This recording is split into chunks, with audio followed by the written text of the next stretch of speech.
Ladies and gentlemen, one of the shock questions quite often asked in the interview is this: what will you do if you're not selected in this interview? Now, when a question of this nature is asked, don't be shocked. Don't show your shock to them. Yes, show your disappointment, but not the shock.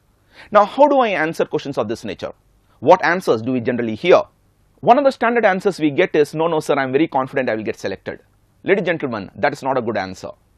There's only one person in the room who can determine whether you've been selected for the company or not. That person is sitting across you. So, ladies and gentlemen, you cannot take a call.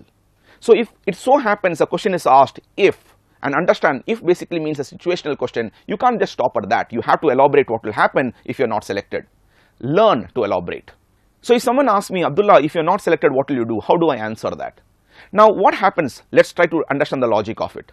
If you're not selected, what is that you should do? You should not cry. You should analyze what has gone wrong. And after analyzing it, you should learn from that and not make the mistake again. That is a feature of a good person.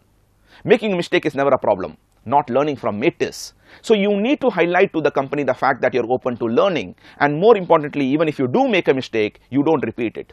That essence has to be somehow captured in this answer that you're going to frame. So let's look at a good answer.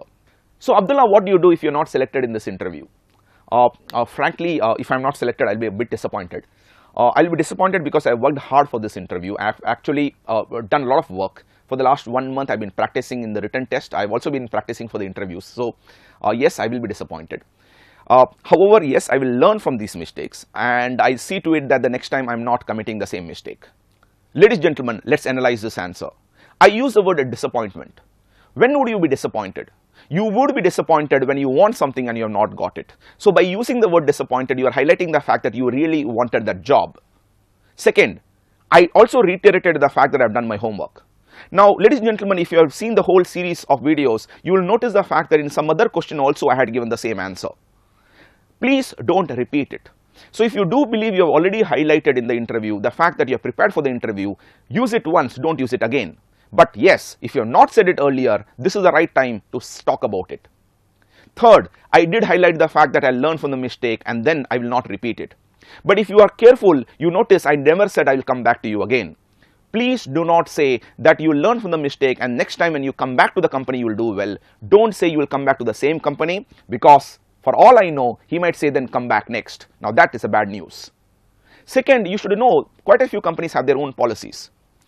Now, the policy generally says that for a given period after you have been rejected, you cannot apply for the same interview. So if you cannot apply for the same company, then how is that you will be able to come for the interview?